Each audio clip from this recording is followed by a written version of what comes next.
कह दो क्या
भगवान के पास जाते हो जैसा जैसा सुदामा जी ने कहा वो सब भगवान से कह कर आते हैं। फिर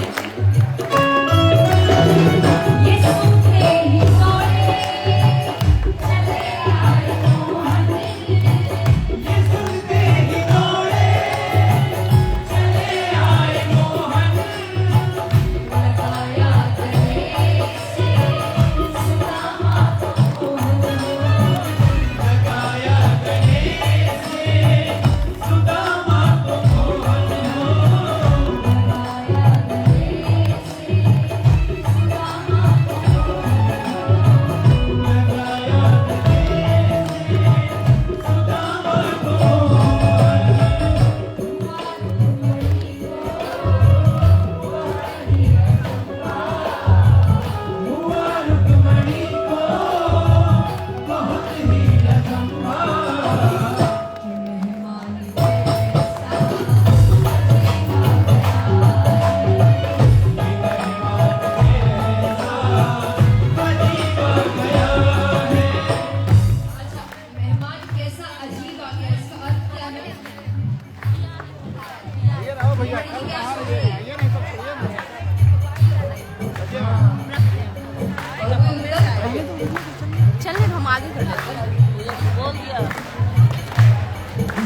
पहले शास्त्र पढ़िए फिर टीवी में सीरियल देखिए। के माध्यम से देख रही है कि गरीब है भगवान की पत्नी है भाई वो। अजीब माने आज तक ऐसा होता आया है कि लोग भगवान के लिए भाग रहे हैं, भगवान के लिए रो रहे हैं। उनको लग रहा है कौन आ गया भाई इसको रखो जिसके लिए भगवान भागने जा रहे हैं। ये कौन सा अजीब आदमी आ गया जिसने भगवान को पीछे में सुला दिया। उनको इस बात का अचंभा है, इस बात का नहीं कि वो गरीब है, कितने ही भक्त भगवान के गरीब है। आए तो उनको फिर अचंभे ही होते रहेंगे। ठीक है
आपको भगवान के पास जाना पड़ेगा, बस इतना करना है। उनको बुला लो, उनके पास जाओ, फिर वो सब काम कर देते हैं। उससे पहले उनको लग रहा है कि आया क्यों नहीं, पहले आ जाता मेरे पास, पहले सब ठीक कर देता। भगवान अपने आंसुओं से सुदामा जी के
चरण में अपनी पोटली छिपाने लगते हैं। भगवान को पता है, भगवान बार बार मुझे क्या लेकर आया है, दिखा मुझे क्या क्या लेकर आया है।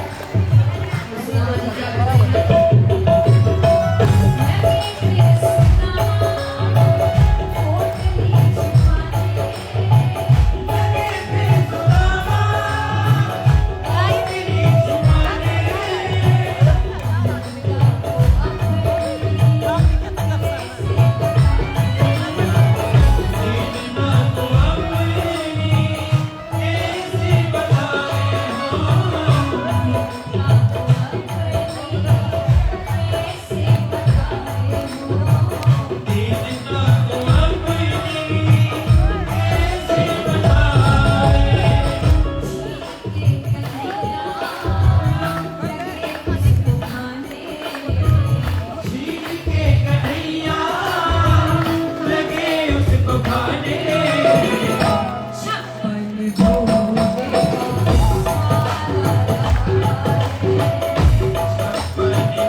बंद कर लो, नहीं इनको सुनाएंगे।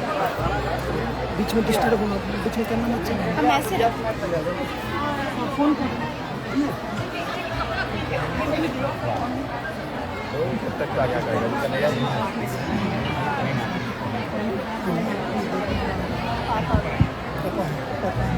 Thank you.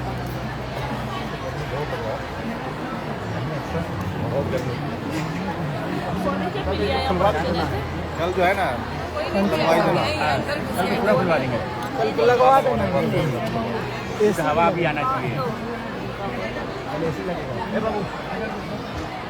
बोले कृष्ण कन्हैया लाल की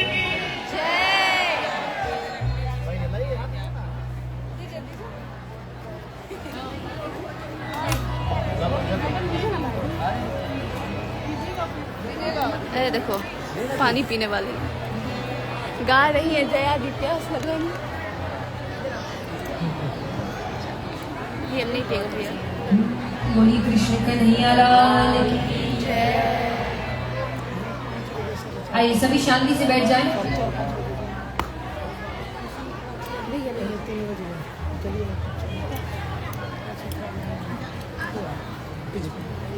तो यहाँ पर छोटी छोटी लीलाएं हैं भगवान की। अब जरासंध के पास चलते हैं। जरासंध कौन हुए?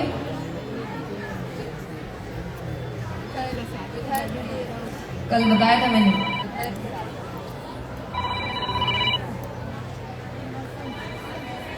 कंस के ससुर जरासंध हुए कंस के। लिख दिया आप सब भी कथा सुनिए।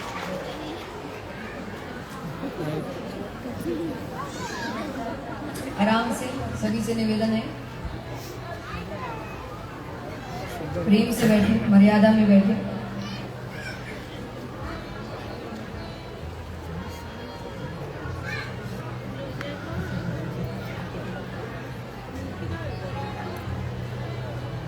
तो कंस के ससुर, अब वो पापी बहुत थे और उनके पाप का घड़ा नहीं भर रहा क्योंकि वो दान बहुत करते हैं। दान से आपके पाप कटते हैं। अब इससे आप कोई आइडिया ना लगा ली, ये अच्छा तरीका है। पाप करो दान करो, पाप करो दान करो, क्योंकि दंड मिलता है। ये उसी हिसाब का दंड है कि यहाँ बहुत लोग बैठे, अपना बचपन याद करिए कि माँ बाप आपको आपकी छोटी छोटी गलतियों के लिए छोटी छोटी डांट दे, वो ज्यादा बेहतर होता है ना कि 10-15 गलती की डांट एक साथ पड़े। तो ज्यादा भयानक कौन सा है?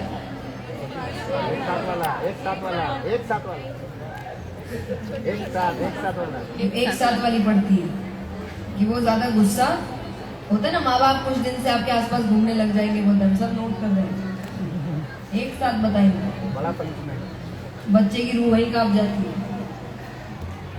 तो वो छोटी छोटी डांट पड़ जाए, वो चलता है क्योंकि चलते फिरते थोड़ा बहुत डांट दिया तो छोटे छोटे पापों के दंड मिलते रहे, वो चलेगा। पर एक साथ बहुत से दंड का पाप मिले, वो ज्यादा, बहुत से पाप का दंड मिले, वो ज्यादा खतरनाक होता है। तो यहाँ पर भी यही हाल है कि जब आप ऐसे रास्ते अपनाते हैं ना अपने पापों को काटने के लिए कि भाई हम पाप तो करेंगे लेकिन इधर उधर का रास्ता अपनाए, तो भगवान दंड देते हैं और एक साथ देते हैं। वही जरासंध में आप समझेंगे। तो यहाँ पे वो कोशिश करता, वो दान बहुत करता था, इसीलिए उसके पाप का घड़ा भर नहीं रहा और बार बार आक्रमण। और इस आक्रमण में ना भगवान हार रहे हैं ना वो, लेकिन नुकसान किसका हो रहा है? प्रजा का, सेना का। हर बार की युद्ध में कितने लोग मारे जा रहे हैं। भगवान कह रहे ऐसे तो नहीं चलेगा। तो जिस चीज की ढाल लेकर ये बच रहा है, उसी चीज से इसका वध करेगा। तो दान करता है ना, दान के माध्यम से ही इसका अंत होगा। लेकिन वो दान केवल ब्राह्मणों को करता था।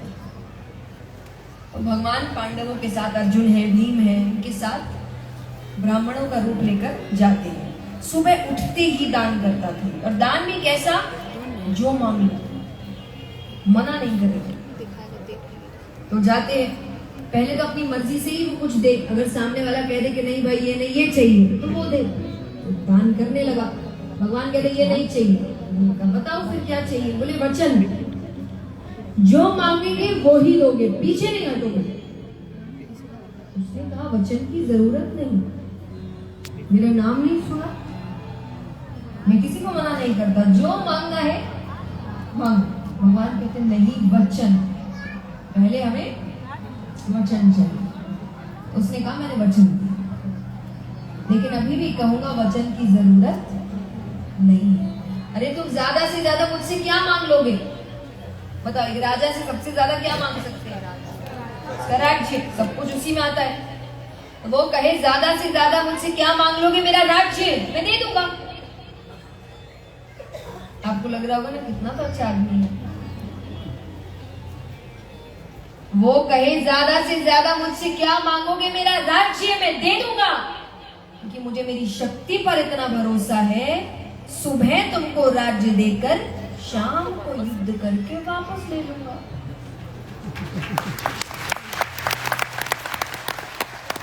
हम अपनी तारीफ कर रहा है, मैं ये हूं, मैं वो हूं, मैं ऐसा कर सकता हूं, वैसा कर सकता हूं। अर्जुन आए हैं भगवान के साथ, और अर्जुन का प्रेम भगवान से इतना है कि उनके सामने तारीफ किसी और की हो ये उनको सहन न हो। तो क्रोध में आकर अर्जुन ने कहा जितना कहा जाए उतना ही करो। जो कहा उसमें इतनी बड़ी बात नहीं है, पर जो हाथ दिखाया ना उसमें गलत कर दिया। 4 वर्ण हैं, कौन कौन से बताओ? क्षत्रिय, ब्राह्मण, क्षत्रिय, वैश्य, शूद्र। शूद्र। ब्राह्मणों का कार्य क्या था? पूजा पाठ करवाना। वो तो ज्यादातर अब हो गया है। शिक्षा, गुरुकुल। उनका सबसे पहला कार्य था शिक्षा। गुरुकुल में वो शिक्षा देती थी, और इसीलिए उनको इतना ऊंचा पद दिया, क्योंकि गुरु सबसे, जो आपको शिक्षा दे रहे हैं वो आपके जीवन में सबसे ऊपर होते हैं। क्षत्रिय का कार्य क्या था? युद्ध करना, रक्षा करना, वो आपके रक्षक थे। वैश्य का कार्य क्या था? व्यापार करना। और शूद्र का कार्य था सेवा करना। अब ये सिर्फ अपने लिए काम नहीं करते थे, यानी 4 वर्ण कारणों से बनाए गए थे, कर्म अनुसार बनाए गए थे। तो ब्राह्मणों का कार्य था ध्यान देना कि शिक्षा की कमी कहीं नहीं होनी चाहिए, सब शिक्षित होने चाहिए। इसलिए द्रोणाचार्य जब युद्ध के समय भगवान से कह रहे कि मेरे साथ ही गलत, तो भगवान ने एकलव्य की बात भी कही, ये आपका कार्य नहीं था, आपका कार्य था सबको शिक्षित करना, भेदभाव नहीं करना शिक्षा में।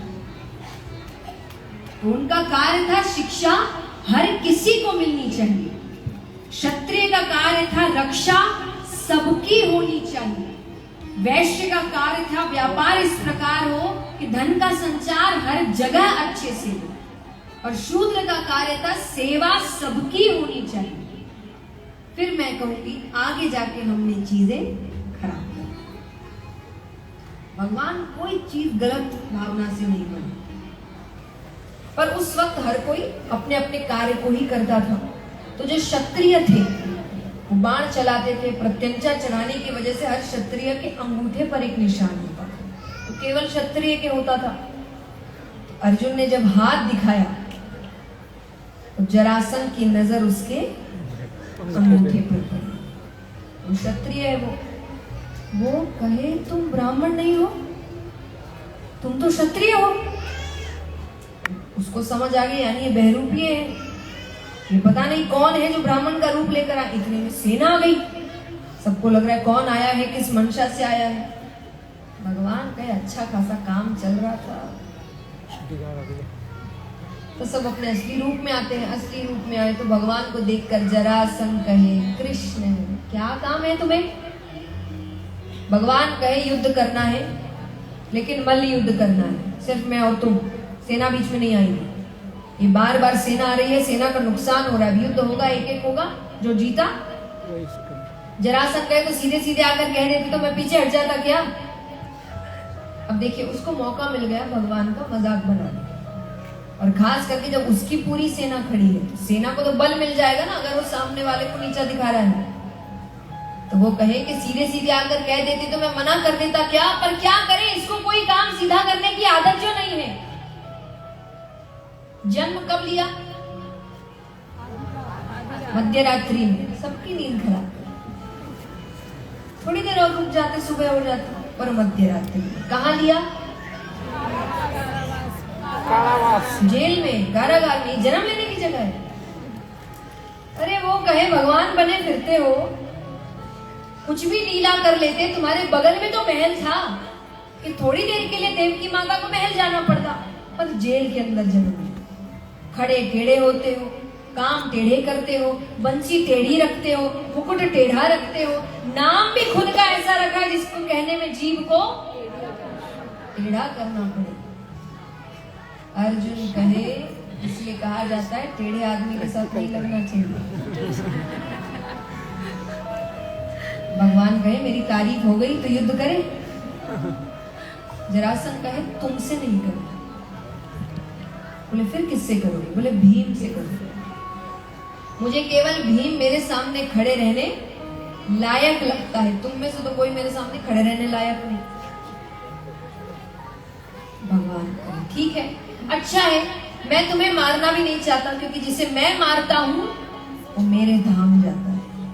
तुम जैसे पापी को मैं अपने धाम भेजना नहीं चाहता। ठीक है, युद्ध आरंभ होता है।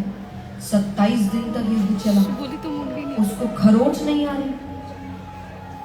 अब इसके पीछे भी कारण है। वृहदवीथ नामक एक राजा थे, उनकी 2 रानियां, एक भी संतान नहीं। तो कुछ संत आते हैं उनके राज्य में, वो उनकी सेवा करने उनकी कुटिया में गए। 15-20 दिन अच्छे से सेवा करते हैं। वो जाने लग रहे हैं, तो अंत में कहा क्या कुछ वरदान मांगना चाहते हो? वो कहे कि संतान चाहिए बस। उनको नहीं पता इसकी 2 रानियां हैं। उन्होंने एक फल दे दिया, दोनों ने एक फल को आधा आधा करके खाया। 9 महीने बाद बालक हुआ, यानी आधा हिस्सा एक को और आधा हिस्सा मरा हुआ बालक हुआ। तो उन्होंने रातों रात वो 2 हिस्से जंगल में फेंक दिए। प्रजा डर जाएगी, वहम बहुत होता है ना लोगों में, क्या हो गया, राजा ने जरूर कुछ गलती करी होगी, वरना भगवान ऐसा। तो उनको लगा प्रजा के मन में डर बैठे, इससे पहले उन्होंने दोनों हिस्सों को जंगल में फेंक दिया। जंगल में एक मायावी राक्षसी है जरा, उसने दोनों हिस्सों को पकड़ा और पकड़कर जोड़ दिया। जोड़ते ही उसमें इसीलिए नाम पड़ा जरासंध। जरा नामक राक्षसी ने हिस्सों का संग किया तो जरा संग। इसीलिए बीच का हिस्सा कमजोर है और उसको कुछ भी करो उसको कोई चोट नहीं लगने वाली। 28वें दिन युद्ध फिर आरंभ हुआ। अब भगवान ने भीम को पहले कहा था कि मैं कल कुछ इशारे करूंगा, मुझ पर नजर रखना। भीम भूल गए, तो भगवान भीम का ध्यान अपनी ओर आकर्षित करने के लिए जोर से आवाज कर रहे हैं, अहो भीम क्या दाव खेला है।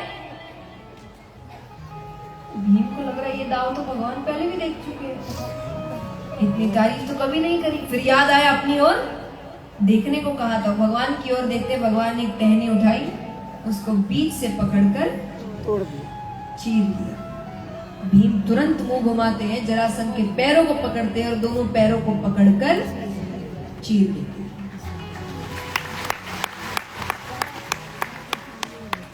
चीर दिया, वो फिर जुड़ गए। भीम फिर और भगवान की ओर देखे। भगवान कहे पहले ही पूरा देख लो, जैसे आपको ताली बजाने की जल्दी,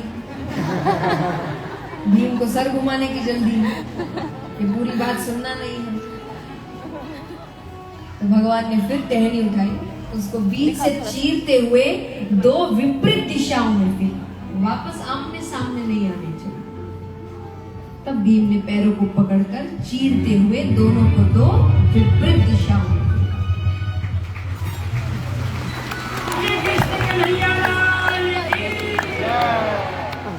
इस प्रकार जरासंध का वध। अब देखिए इस कथा में सीख है कि भगवान रास्ता दिखाते हैं, सबको दिखाते हैं। आपको भी दिखाती हूँ, पर व्यक्ति अपना दिमाग बहुत लगाता है। साफ साफ रास्ता दिख रहा है तब भी अपना दिमाग लगाता है। एक कहानी सुनाती हूँ। कहानी मनगढ़ंत है, बनाई हुई है, सीख के लिए ही बनाई हुई है। तो एक युवक है 30-32 साल का, सुबह उठता है, आंख जैसे ही खोलता है सामने यमराज बैठा है। कौन बैठा है? यमराज माने अंत समय आ गया। अब कोई इस उम्र में तो अंत समय सोचता नहीं है। वो बौखला गया, वो कहे ऐसे कैसे अंत समय आ गया? अरे कितना कुछ करना है, मेरा पूरा परिवार है, उसकी जिम्मेदारी है, जो किया उनको पता भी नहीं है, मेरे बाद तो क्या करेंगे? यमराज को पता नहीं। आज की जो लिस्ट निकली है उसमें तुम्हारा नाम है, इसलिए मैंने कहा मनगढ़ंत है। यमराज से ऐसे बात नहीं कर सकते आप, आएंगे लेके चले जाएंगे।